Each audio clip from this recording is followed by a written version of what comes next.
નમસ્કાર મિત્રો, ફરી એકવાર હાર્દિક સ્વાગત છે મિત્રો તમારું આ અમારા આજના નવા વિડીયોમાં।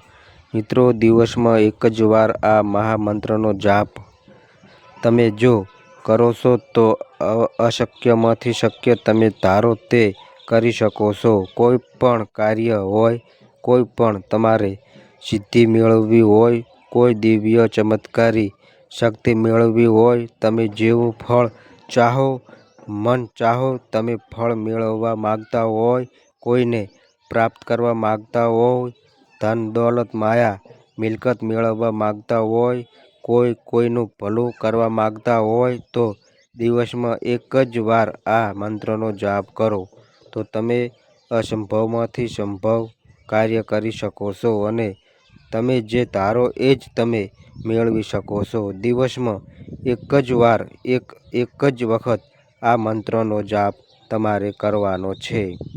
હવે મિત્રો જાણીએ કે મંત્રનો જાપ કઈ રીતે કરવો અને કયો મંત્ર છે। મિત્રો, સવારમાં વહેલા બ્રહ્મ મુહૂર્તમાં એટલે કે પરોળીએ તમે જ્યારે ઉઠો છો, જાગો છો ત્યારે એ વખતે સ્નાન કરીને, નાહી ધોઈને, સ્વસ્થ વસ્ત્રો ધારણ કરીને તમે જ્યારે પૂજાપાઠ કરવા બેસો છો, સવારના પરોળીએ વહેલા એ વખતે તમારે આ મંત્રનો જાપ કરવાનો છે। મિત્રો, કહેવાય છે કે ગઢડામાં કાશી, ગઢડામાં મથુરા, ગઢડામાં ગોમતી સ્નાન કરવાના છે। એક બાજુ રામ, એક બાજુ કૃષ્ણ, એક બાજુ પરમાત્મા, પણ બધું આ ઘટમાં જ છે, આ કાયામાં જ છે, શ્વાસોશ્વાસની ક્રિયામાં જ છે। જો તમે શ્વાસ લો છો તો બીજો શ્વાસ તમે બહાર કાઢો છો, જે શ્વાસની પ્રક્રિયા અવગણમાં થાય છે, એ જ આપણા પરદાતા, એ જ આપણા પ્રાણના પિતા, એ જ આપણા ભગવાન, એ જ આપણા આ પરમાત્મા આપણને જીવાડે છે, આપણને સવારે ઊભા કરે છે અને રાત્રે આપણને સૂઈ જાય છીએ। સવારે વહેલા ઊભા થાવ એટલે આપણને એ જ આપણો આત્મા, એ જ આપણો પરમાત્મા આપણને જગાડે છે। તો મિત્રો, જ્યારે તમે બ્રહ્મ મુહૂર્તમાં જાગો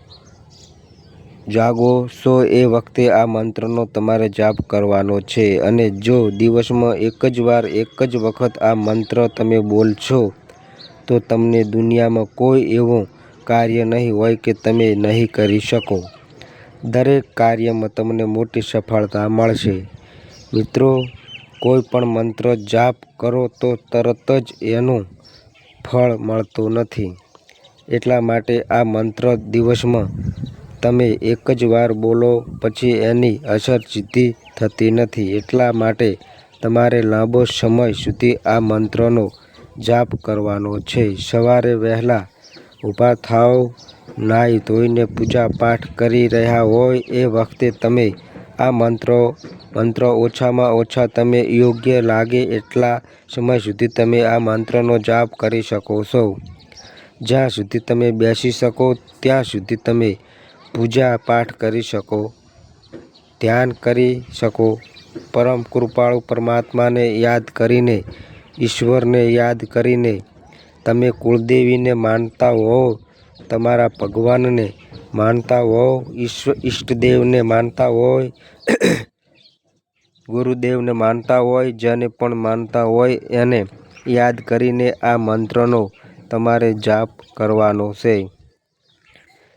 જેટલો લાંબો સમય સુધી તમે આ મંત્રનો જાપ કરો છો, એકાગ્રચિત્તે ધ્યાન કરીને, સાચા હૃદયના ભાવથી, પવિત્ર ભાવથી, શુદ્ધ ભાવથી, જો તમે એક મન થઈને, એક વિચાર કરીને, સાચા હૃદયના ભાવથી આ મંત્રનો જાપ કરો તો જ સિદ્ધિ તમને પ્રાપ્ત થાય છે। લાંબા સમય સુધી એટલે કે 1 મહિના સુધી, 2 મહિના સુધી, 3 મહિના સુધી, જેટલો લાંબો સમય તમારે ચાલે ત્યાં સુધી આ મંત્રનો જાપ તમારે કરવાનો છે, તો જ શક્તિ તમને પ્રાપ્ત થાય છે અને પછી જ તમે મંત્ર સિદ્ધિ કર્યા બાદ તમે જે ચાહો એવું કાર્ય તમે કરી શકો છો. આના માટે મિત્રો તમારે ગુરુના આશીર્વાદ, તમારા કુળદેવીમાં આશીર્વાદ, કોઈ વડીલોના, સાધુ સંતોના આશીર્વાદ હોવા બહુ જ જરૂરી છે. કોઈ સાધુ સંત ભગવાન ભેખની જો તમારા ઉપર કૃપા થઈ જાય, કુળદેવી માની કૃપા થઈ જાય તો તમે મિત્રો દુનિયામાં જે ધારો એવું કાર્ય તમે કરી શકો છો. કોઈનું ભલું પણ કરી શકો છો, કોઈનું સારું પણ કરી શકો છો. તમારા ધંધામાં, તમારી નોકરીમાં, તમારા પરિવારમાં, તમારા કુટુંબમાં કોઈ પણ રીતે તમે આનો વિકાસ કરી શકો છો.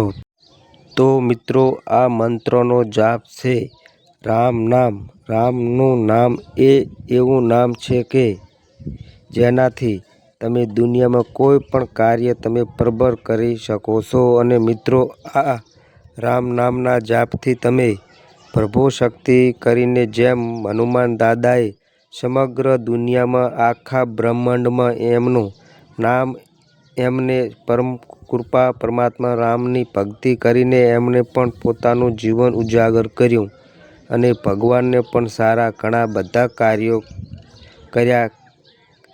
કાર્યો કરેલા છે. એવી રીતે આપણે પણ પ્રભુ શ્રી રામનું નામ લઈને રામ નામનો જાપ કરીએ અને આપણા જીવનને ધન્ય બનાવવું જોઈએ. તો મિત્રો જો તમને આ માહિતી ગમી હોય તો વિડીયોને લાઈક કરો, શેર કરો અને આ અમારી ચેનલ પર નવા આવ્યા હોય તો ચેનલને સબસ્ક્રાઈબ કરો. તો બસ મિત્રો આજે આટલું. ફરી મળીએ એક નવા વિડીયો સાથે. ત્યાં સુધી બધા મિત્રોને હર હર મહાદેવ.